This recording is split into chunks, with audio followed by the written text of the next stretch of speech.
Go ahead and get started. My name is Polly Shilga, and I'll be your moderator for this session, Advocacy in Action. I'm one of the founders of Asbury Park Complete Streets Coalition. I'm gay. I'm a mom, a grandma, a bike rider, a walker, and an educator. Asbury Park Complete Streets Coalition came together as a group with a sense of urgency about an issue that needed immediate attention. It was a road reconfiguration that the city turned down, and we felt the extreme need to readdress the situation. And we had gathered together originally to talk about bike riding on the boardwalk, which seemed so insignificant compared to this giant Main Street project that the city had rejected. So we galvanized, came together, created what we are now known as Asbury Park Complete Streets Coalition. Some of you may have a sense of urgency in your towns for things that you see need to be done right now, or some of you just might have some great ideas about biking and walking in your town, kids going to school safely, crosswalks, etc., and you just like to talk to or hear from others about how they proceeded to accomplish or still are working on accomplishing those things. I want to give a shout out to Cindy Steiner, who is it on? Hello. Yes? Is that on? Oh, is that better? Yeah? So Cindy Steiner of New Jersey Bike and Walk Coalition came to one of our first meetings after we realized that we really needed help. And she offered suggestions about how to get started, talked about a master plan, which actually at that time I knew nothing about. I didn't know a thing about master plans. I didn't know what a road diet was.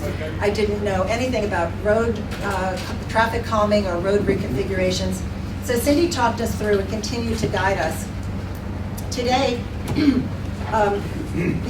members of this panel are going to share their stories, and I hope that you can all go forward with using their ideas as tools in your own towns to get things done, and understanding that there's a kind of a balance between patience and persistence. Cindy told me early on when we felt as though the road reconfiguration of Main Street was a no-brainer. We were kind of insulting the city leaders, referring to them as having no brain, and didn't go so well initially.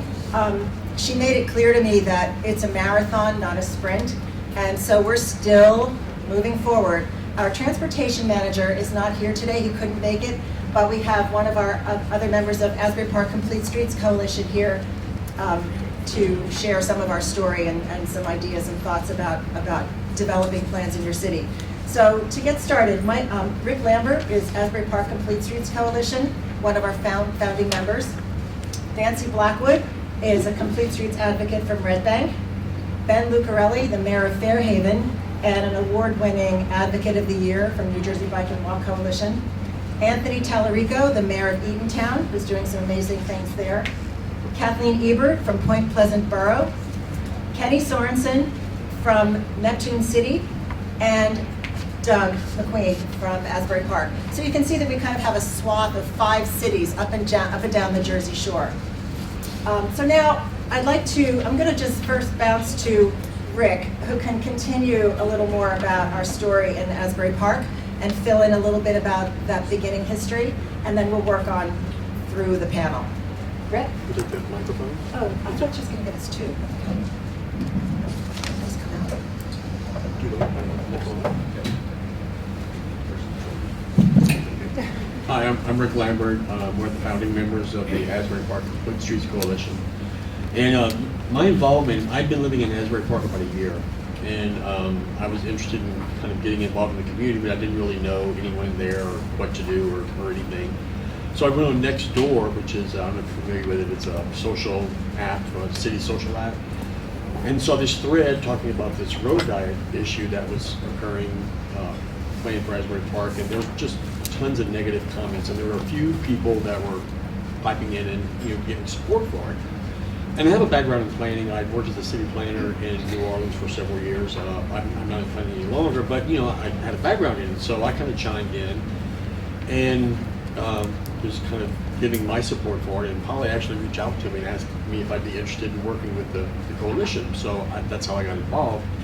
And it was really a grassroots effort to get this approved because there was so much opposition. The citizens said, Asbury Park is not like any other place. You can never do it here. Our main street is a 4-lane highway that runs right through the middle of town. There was opposition from the administration. They just didn't see that it could work. The publisher for the local weekly newspaper was against it. I mean, it was just an uphill climb constantly. And so what we did was just not stop advocating for it. If there were outdoor concerts, any kind of event, festival, just interfacing with people directly, constantly talking about what a great idea was, or why it was a good idea, how it would improve the city. We pass out brochures, constantly. And we got a bad reputation for being so aggressive. The publisher of the newspaper said that we were wild-eyed fanatics. And it was an uphill battle constantly. One of the things that I did, coincidentally, I was able to, through a mutual friend, meet one of our councilwomen. And her and I hit it off, so I said, she was kind of on the fence about the road diet. So I said, why don't we get together one Saturday and just walk up and down Main Street, and let's talk about what the issues are, what you see as problems, what I see as opportunities and solutions. And so we did. We met and we spent the whole morning walking up and down talking about all the issues that occurred, and she subsequently came on board with it. And that indirectly led to me being asked to be on the planning board, and so I become involved in the city much more aggressively. And over time, through our persistence, we were able to convince everyone that was a really good idea. All the administration got on board with it. Even the publisher for the weekly periodical became a big proponent for it, which was really significant. Because he was a voice that really talked about, in all of his subsequent publications, what a great idea it was for it.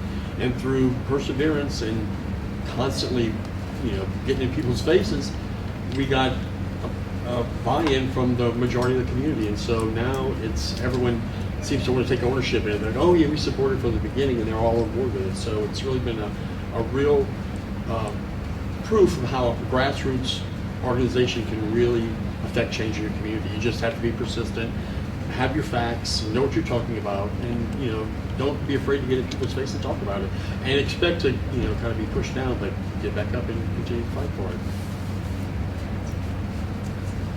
Thanks, Rick.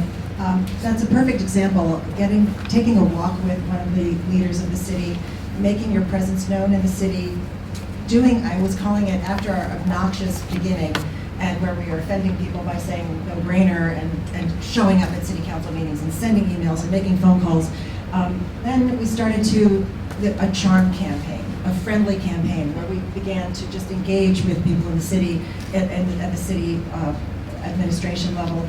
And it really did turn things around. They changed their mind and rewrote the resolution to accept the road diet, or the road reconfiguration, which included the road diet and the bike lanes, which in 18 months is pretty unheard of, to the credit of our city leaders who were open-minded enough to do so. So I'm going to pass it on down to Nancy from Red Bank to tell her story. Good morning, everybody. Well, my story is a little bit different. I moved to Red Bank 4 years ago and decided, hey, let me jump in and get involved with the town. Part of the reason I moved to Red Bank because it's a very walkable town, and the thought that I had when I first moved there was, oh, okay, I'm gonna ride my bike and walk everywhere. Well, took my bike out one day and was like, no, not gonna work. So through my work with the Environmental Commission, I worked on obtaining a grant from Sustainable Jersey. And one of them was doing something called tactical urbanism, which is doing a change that is quicker, cheaper, faster, to try out some things to see if the town will go ahead and implement them.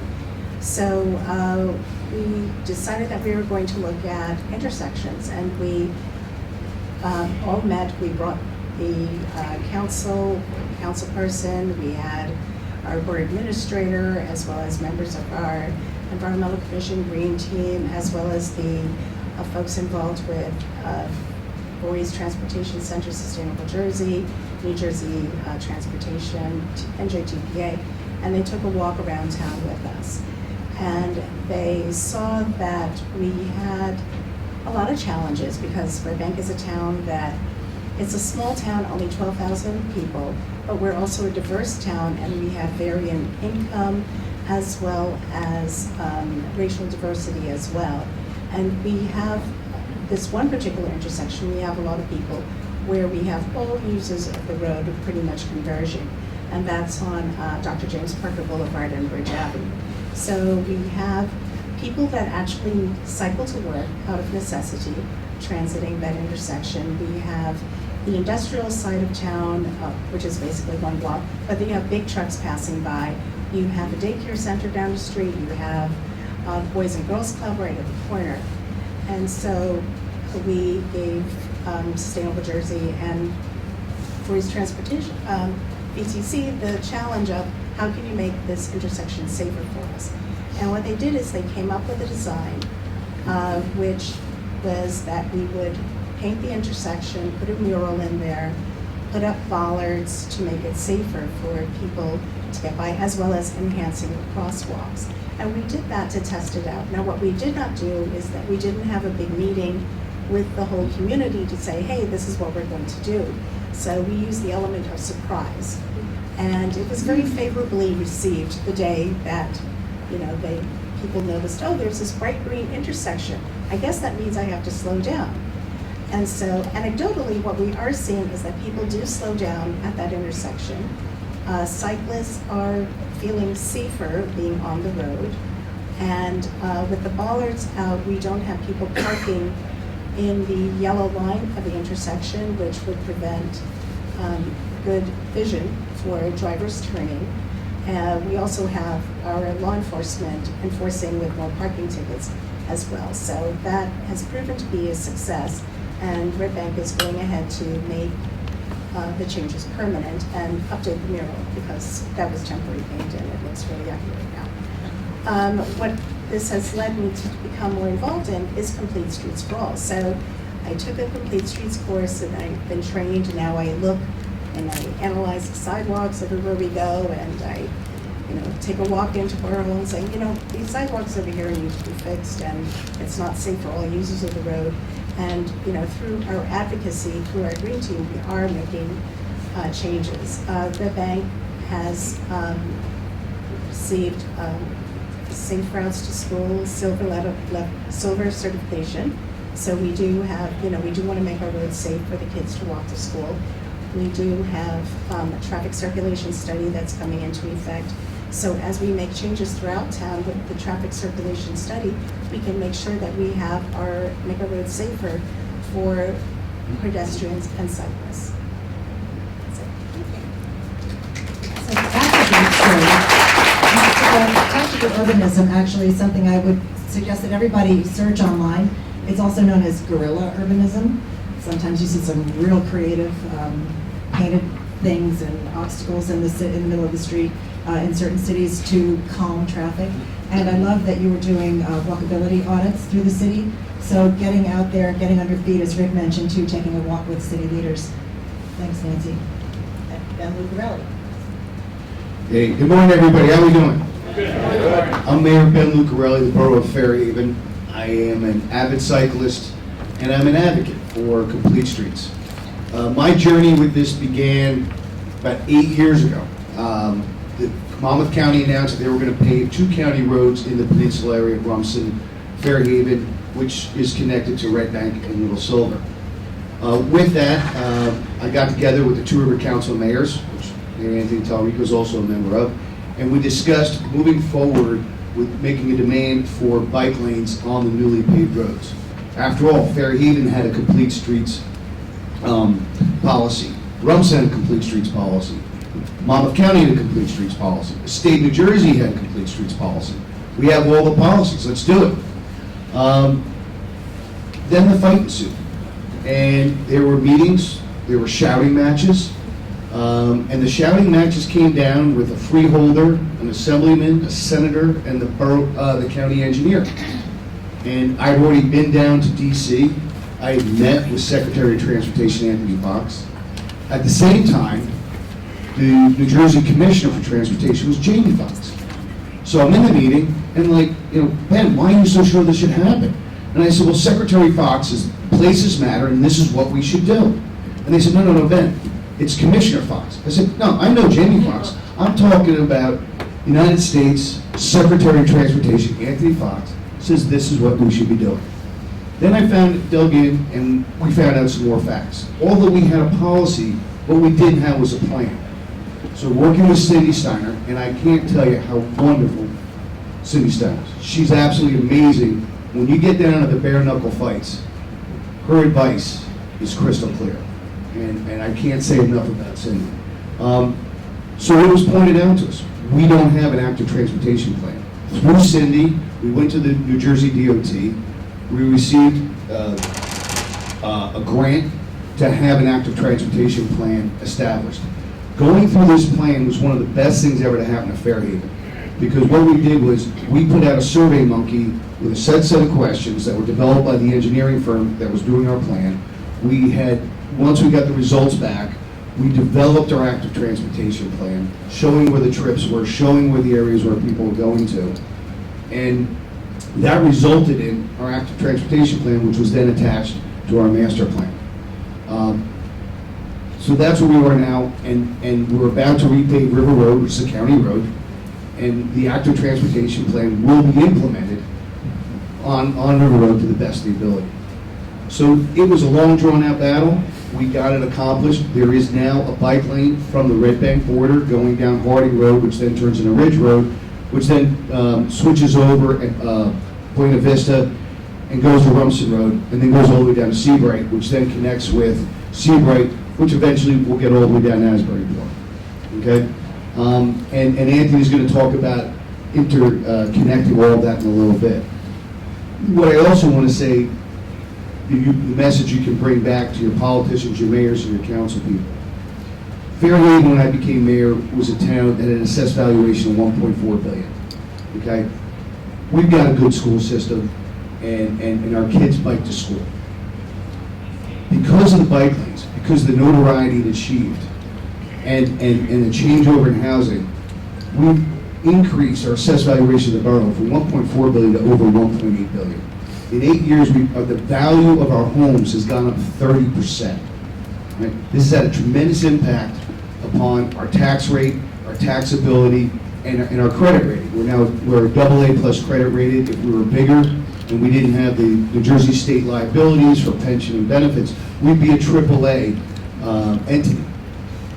The sense of community and the increase of the utilization of roads for individuals not using vehicles is amazing. Not only that, when you shrink the cartway from 12 feet to 11 feet, my police officers were very active. Fairhaven has a reputation for writing tickets to mothers doing 30 to 25 on Mother's Day. We cultivate that. It keeps the bad guys out. That being said, when we put the bike lanes in and we shrunk the cartway, the amount of speeding tickets we issued dropped by 20%. People slowed down, and it has remained that way. And it's really amazing when you go out on a Saturday morning, you're riding a bike, and you see young individuals out on bicycles. I've seen mom, dad, 3 kids, and grandpa riding in a line. It is a way of life, and it's a way of life that's highly desirable by the new people who are moving into the towns in Fairhaven with young children. And this is really a way to define a community and ensure prosperity. Thanks, Ben. I'd like to point out that we have a really nice difference among us from cities, dense cities like Asbury Park and Red Bank, and then contrasting with Fairhaven. So I'm assuming that most of you here are all activists and you're here to learn. You all are looking for ways to make improvements in your own cities/towns. So I just think it's great that we have this opportunity to hear from people who are representing different kinds of living situations in New Jersey. And so Anthony, carry on with Eatontown. Thank you. So my name is Anthony Tallarico, the mayor of the borough of Eatontown. And Eatontown has been successful in complete streets because it was the volunteers that did it, not me, or the elected officials. What happened? In October of 2017, the borough was reviewing its master plan, the planning board, and a few members of the planning board decided to have a meeting session with all the different borough committees, department heads, and it lasted too many months, but it went on 4, 5, 6 months of nightly meetings. And what they noticed were some common themes. The Shade Tree Commission wanted walkways through the Arboretum.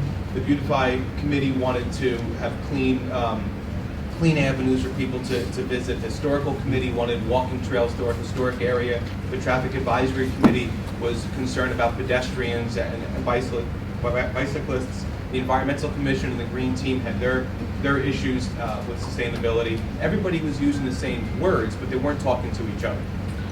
November 2017, one of our now the chairperson of the Complete Streets Committee and one of our council members, our Delegan municipality, they went into a class which they thought was on zoning. It was actually on complete streets. They learned a new word, complete streets, and they said, wait a minute, this is what everybody's been talking about. We've been talking about this, and it actually has words, it actually has vocabulary, and they brought it back to the borough. Again, the elected officials weren't involved yet, so it was going quite well. And they got a group of people together, and they said, this is really, really interesting. We have a lot of common interests, and they formed this ad hoc committee. The following year, they went to the Bike and Walk Summit, and they applied for eventually and won their first grant. And they did it in the most approved location. They put a trail in a park at a lake for veterans. No one could protest this location, right? It's veterans, it's a lake, everybody loved it, and the town bought it immediately. Eventually, over time, this group coalesced, they formed by resolution. They won a $10,000 NJTPA grant for connectivity. The plan connects a few of our parks. To make a long story short, the group now went through its second council member, who I'm happy to say has bought in and has joined the committee here today. We will eventually be forming by ordinance. The borough's Complete Streets Committee will be formed by ordinance. And what Eatontown has done is we have the honor of being the first town in the state of New Jersey to adopt the NJ Complete and Green Streets for All by ordinance. If you want to develop in the borough of Eatontown and you want to go to the planning board or the zoning board, you must, as a condition of attending our boards, fill out this checklist. So this brings to the decision makers of the planning board and the zoning board concepts that they may not even think about, or something they may not necessarily see in a site plan application, but they are now going to see it from the checklist. We've had a lot of success. We are gold certified for our Safe Routes to School. We are going to be applying for, I call it the Ben Lucarelli plan, the circulation and the bike plan around. When I became mayor, he took me to Starbucks and he told me all about it. We're going to do it in Eatontown. So a lot of great things happen, but if I can give you one hint, it is local, organic growth. Leave the elected officials out of it. Do it by committee.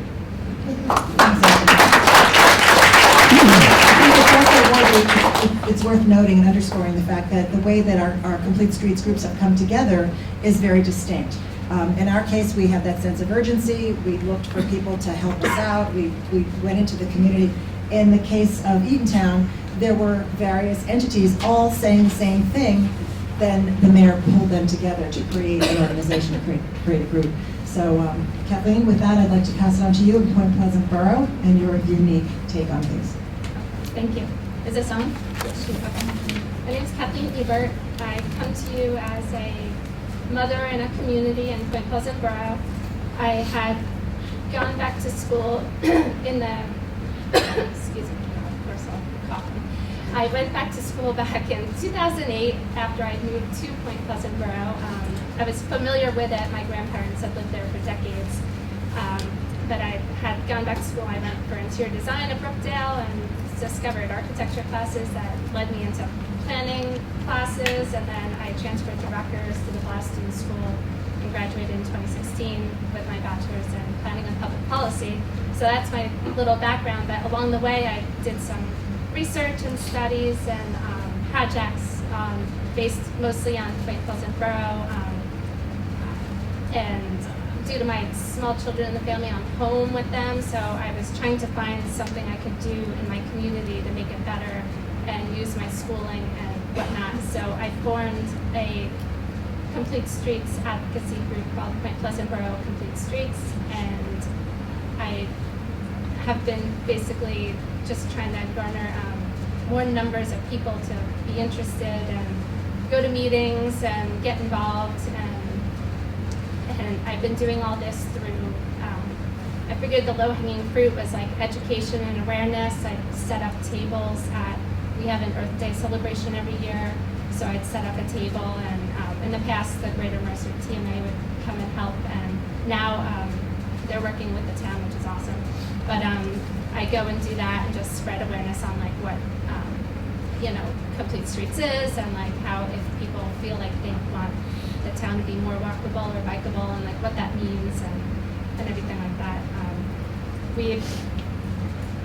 So I started the group about 3 years ago just to really promote the benefits of Complete Streets and how implementing projects in town would benefit Point Pleasant Borough. And I really saw a need for it through research. Over the past decade, we've had over 160 crashes with bikes and pedestrians in our town. It's pretty sad. And it's a very bikeable and walkable type town, so it's really been a big factor of speeding, and we need, slow cars, which is a theme throughout most towns. We've had some successes so far, which is great. As an advocate, I feel like I've been like the little birdie in the mayor and council's ear. Like I go to meetings and suggest things, and while they don't really let it be known that our group is kind of like doing it, it's like their projects are starting to get done. They're taking it more seriously, which is great.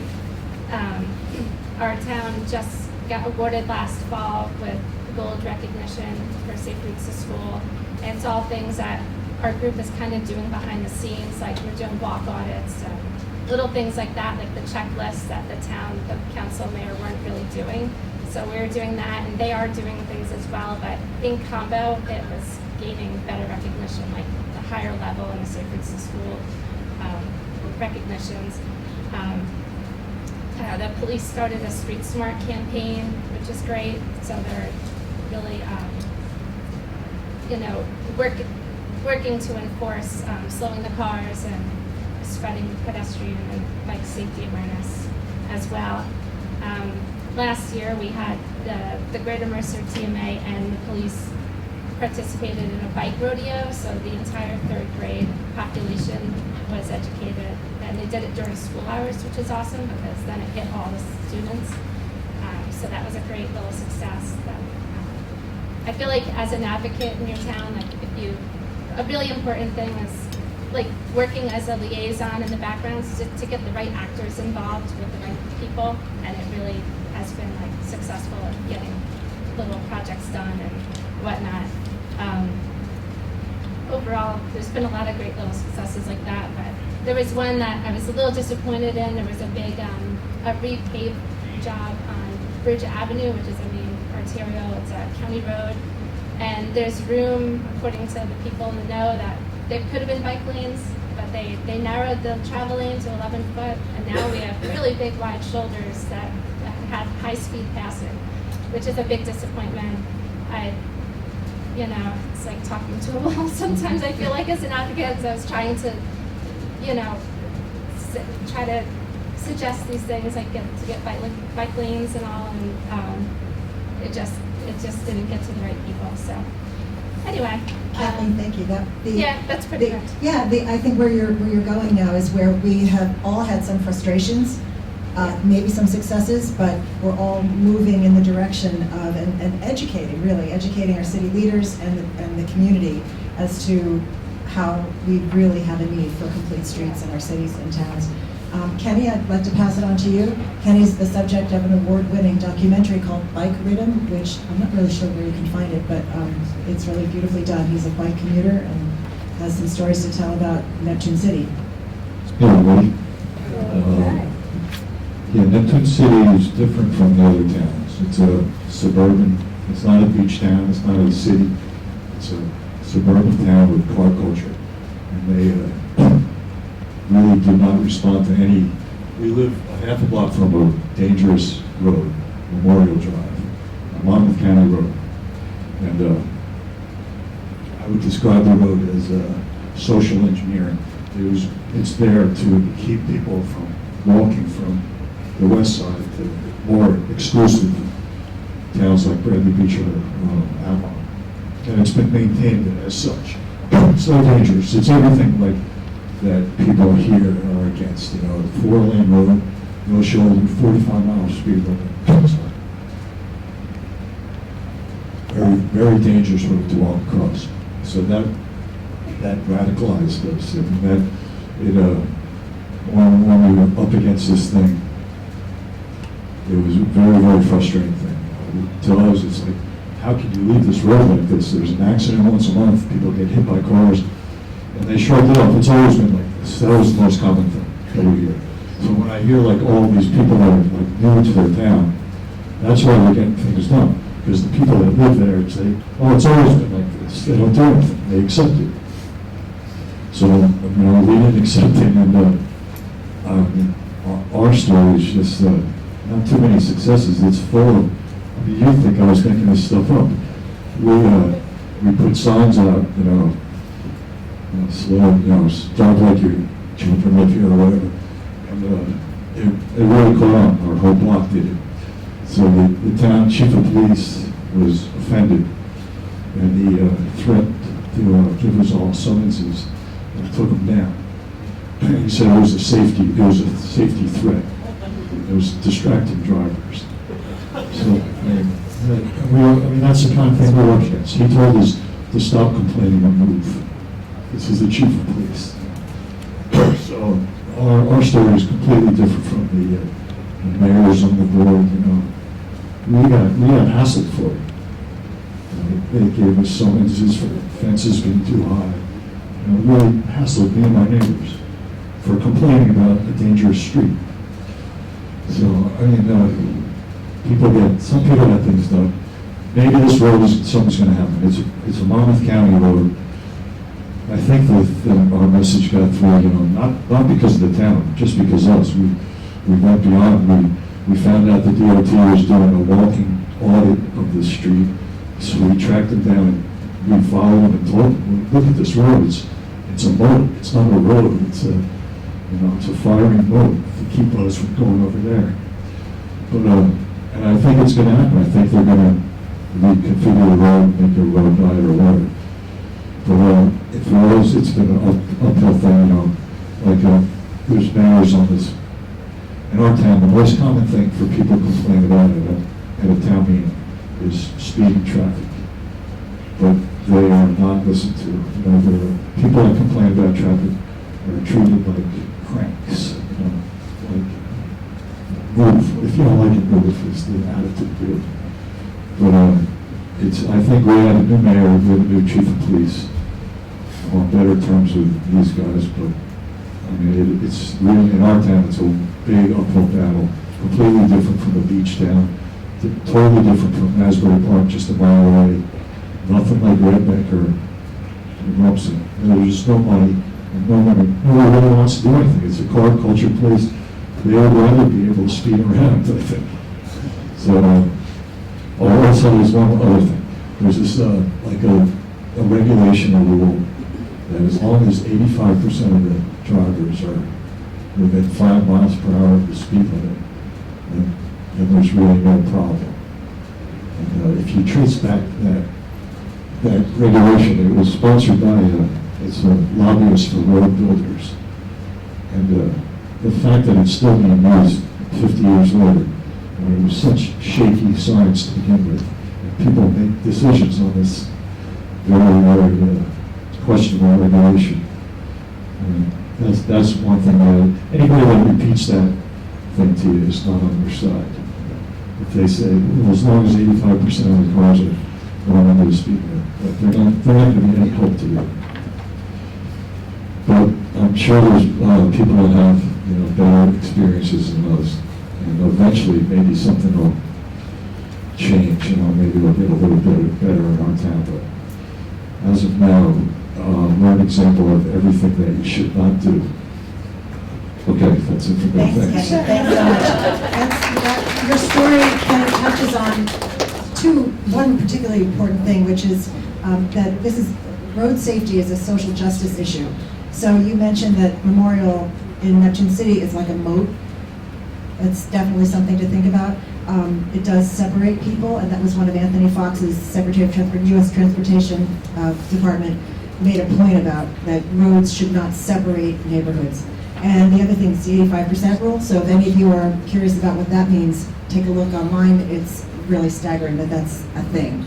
And Doug McQueen from Asbury Park Complete Streets Coalition also, maybe you can talk to us a little more, you can wrap up and we can talk about the possibility of all of us looking into gathering together in a coalition, Jersey Shore Complete Streets Coalition, or even the state of New Jersey, sky's the limit.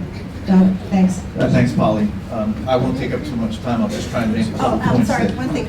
Deb, the organizer came in a moment ago and she said that we have until 11:30 because we lost some time. So we're not in a huge hurry. We're going to have time for questions and answers. The whole thing has been pushed 15 minutes, the whole summit. Thanks, Polly. Yeah, I'll try and move quickly and just emphasize some of the things that have been said. One of the points I wanted to emphasize were the frustrations that a lot of people in this room who are new to advocacy probably got a lot out of hearing what Kenny just said about frustrations. You are going to be frustrated, especially with the initial reaction that you get from city leaders or other public officials who don't know where you're coming from.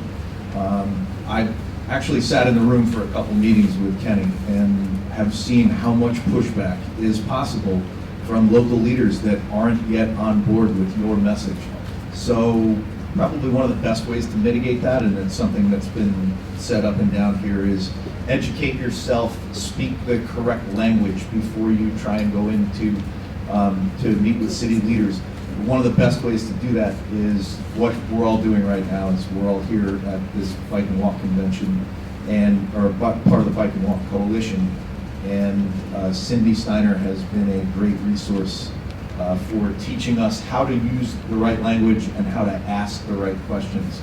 So while you may have an initial frustration, and there may be many initial frustrations, as time goes on, as long as we all keep using that same language and kind of work together, we can find ways of kind of chipping through the shell and getting on the inside.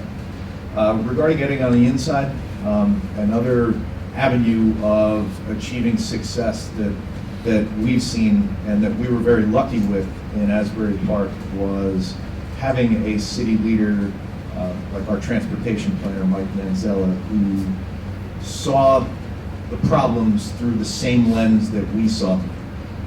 And once we realized that we had a champion, and that's one thing I would suggest, is find a local leader who can be a champion and work with them. Show the rest of the public that you're pulling on the same end of the rope, and you're more likely to make some gains. And one thing Mike Manzella told us is that with him as a city official and us as advocates, he always says, hey, we need the advocates. We need you there saying these things. We need you to be out there as the public voice so that we can then say that we're responding to the public. So between the city officials and the advocates, you can use each other as leverage to get things done, instead of fighting against each other, which unfortunately in the beginning we had a lot of frustrations with too, saying the wrong things or saying it too loud or to the wrong people and seeming like you're against someone. You can achieve so much more if you're pulling on the same end of the rope as at least one or two of your city officials. Another point that I just wanted to tag onto that was alluded to here and actually has worked really well for us is you can't overemphasize the importance of having a cup of coffee. Meeting up with other people in your neighborhood, or meeting up with other people in similar situations with you and having a cup of coffee puts so many ideas on the table and leads to a pathway of where you should go next. That's another point I wanted to emphasize. And finally, one other smaller little point was try and make issues nonpartisan. Make the case of who you're talking to the audience you're speaking to. If you're speaking to business leaders, make the business case. Hey, slowing down the traffic and adding bike lanes is better for your business. we live in a really, really hyper-partisan world right now. And as soon as you start to advocate for something, the first thing everyone thinks is, hey, whose team are you on? But if you make the case that I'm not on anyone's team, I'm on your team, then you'll find that your arguments go a lot farther. At least we have. When we speak to school groups, we talk about kids and safety. When we speak to senior citizens groups or neighborhood groups, we talk about the ability for people to get around the neighborhood and make their quality of life better.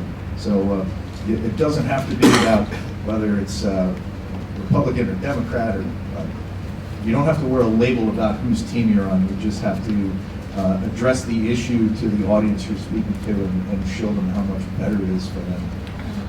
Then finally, the last thing I wanted to talk about or touch on that is an issue that we've spoken about before is joining forces across municipal borders and at a more regional level. And Ben alluded to that before. And, it's one thing I'm really, really looking forward to across Monmouth County is reaching out to mayors, local leaders, and advocates in neighboring towns, and including to help issues like Kenny's going through in Neptune City and try and lift other people up by bringing a broader message across a region so that we can create change. So I really look forward to doing that and hope that we can work on that as soon as possible. Okay. So thank you all. Thank you for that. I want to make sure that you all know that you can, we have our business cards here, but for any of you who'd like to get in touch going forward to follow up on the possibility of an interconnected network of accessibility through our neighboring towns or the entire state, we really want to continue that conversation, plant that seed. So please reach out. We'll connect you with any of the panelists here. And now I'd like to open it up to questions. I'll take that mic and take it out in case anyone has anything to ask the panelists. And as you've been looking at the slides, maybe you've noticed some things that you wondered about. If you've seen some of the tactical urbanism or events that we've done. Anybody have a question?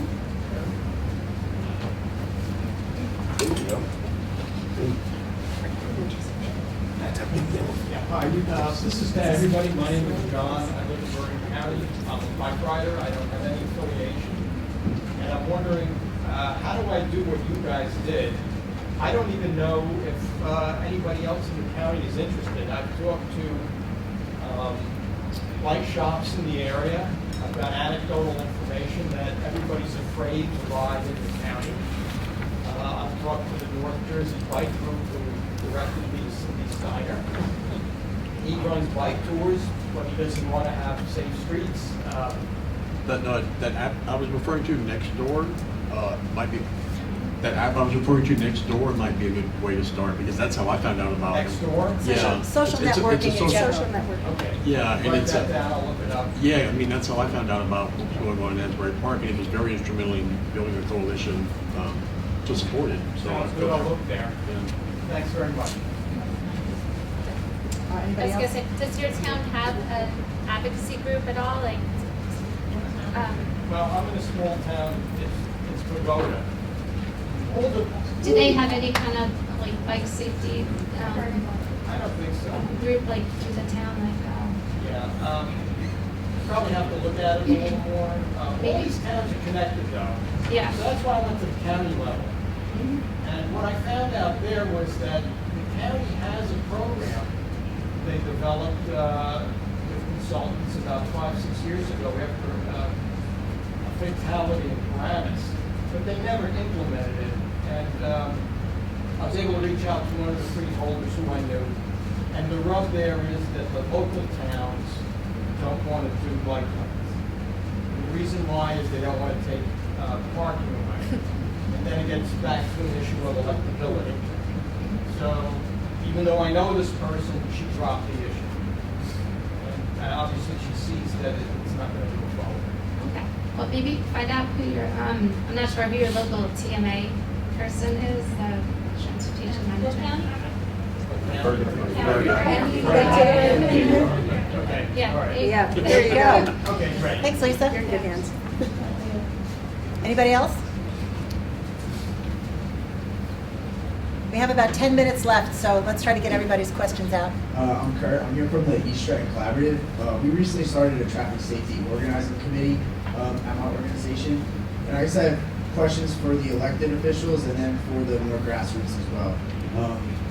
For the elected officials, how can the advocacy groups be best effective at engaging and convincing you all that our needs are a priority for a municipality? And then for the more grassroots, how did you go from just sort of a world of ideas to formalizing and having specific asks? And I know a lot of you worked on getting grants. How did you more formalize your processes? I'll say this, I think the way Mayor Talarico did it with his green team and forming committees and really getting an organic buy-in from the community is the most powerful way to do it. I kind of did it from the top down, and one of the sources of my power was the Two River Council of Mayors, which is 9 mayors, and we all put together a resolution. So as far as the advocacy goes, we're trying to get, what we are is in a process of evolution. So the roads were built, right, and they were dirt, and then cyclists came along, and they advocated for paving the roads. Right? And there was actually an advocate early on by the name of Louis Chevrolet, and he was one of the main advocates for paving roads so the pneumatic tire could roll across it more easily. And then he found out you could put a motor on these wheels, and he went off and started a little auto company. Things have evolved since then, and what has happened is the automobile has now taken primacy. So for roads that were originally built so you could run carts either way or wagons for horses, and then the horses would go around to the back of the building, okay? Now the cars now park on the street. The toughest part is evolving, all right, to get the cars parked off the street and into the backyards. And that's one of the things I'm encountering right now, there's tremendous resistance. No, I want to keep my car parked out on the street because that's the way it's always been, but you've got this gigantic backyard and you have a garage back there which is falling over, which used to have horses in it, and now you have it filled with grandma's, old furniture. Let's go back there, and there's a lot of resistance. But if you can evolve your society to that point, now you have a curb, a bike lane, 11-foot cartways either side, and then another one. It dramatically changes the way society moves through the streets. And I'll go back to Secretary of Transportation Anthony Fox's message, places matter, okay? And when you do this, you create places that people can access, whether they're walking, riding, or driving. And that really brings a community together, because these hard roads with 4 lanes do separate us, and that's not good for society. So it's a big picture, but you've got to put it out in front of them and start discussing how do we get from here to there. Right? And one thing that I would say, and I know as I'm saying this, it's going to sound offensive, so I don't mean it, because someone had to say it, not offensive. The people, I've been doing this for 12 years, when people come to a meeting and they have ideas, even if you're in fringe groups, you're going to be heard. But over my 12 years, I've had people come to meetings screaming and dancing and at that point it turns everybody off. And you get a coalition of people who probably, the Shade Tree Commission doesn't normally hang out with the Traffic Advisory Committee, right? So, but they kind of have something in common. And then if you talk to your traffic safety officer, who's probably a patrolman or patrolwoman in your police department, who really is looking for people to support what they're doing, and then you talk to the president of the Board of Education, who likes the fact that the cool parents can walk their kids to school or ride their bikes to school, and then you go to another group and another group. Now you have one person from each group coming together, and it's far more effective than just reading a brochure and implementing it. We're trying to push Safe Routes to School in Eatontown, and what I found was these are things we've been doing, and shame on me, I didn't even know. And I really learned a lot from my traffic safety officer, but the people who are already doing it, elevate them. So that's what I would I'm going suggest. to pass it on down to Doug, but I think we have another couple of questions with that. We might be about out of time. Maybe one more question. One minute to go. If I could give from the advocacy side, one insight that you might want to look at in dealing with local officials, it's look at your master plan. Yes. Every municipality in New Jersey has a master plan. Some are more detailed than others, but go through that master plan and find specific language in there that relates to safety, transportation, equity. Find that language, even if it's just one word or one sentence, and show your local officials that language and say, here, this is what our master plan says we want to be, and now I can hold your feet to the fire and say, do what's in our master plan, take that language and make it happen. So you study your master plan very closely and use that language to gain some leverage. One last question. So, One last question. Gentleman from Neptune, you mentioned 50% off. There is a newer tool. It's called US Limits 2. It's accepted by the Federal Highway Administration, so you can use that to get acceptable speed limits and to lower speed limits. So there is a little bit of advancement on that. So thank you very much, everybody. I think there's a little cushion to get to the next, we have lunch next, I think. So I appreciate you all so much for coming. And if who wants to leave, just stay. This panel has been terrific. I love that we all represent different kinds of municipalities. And I hope that you all have a takeaway, some tools to take home. And speaking of taking home, please take materials that are on the table. The white one is a sticker. The others are just pieces of information that we constantly scatter around our city for visibility. Thank you, Paul. Thank you.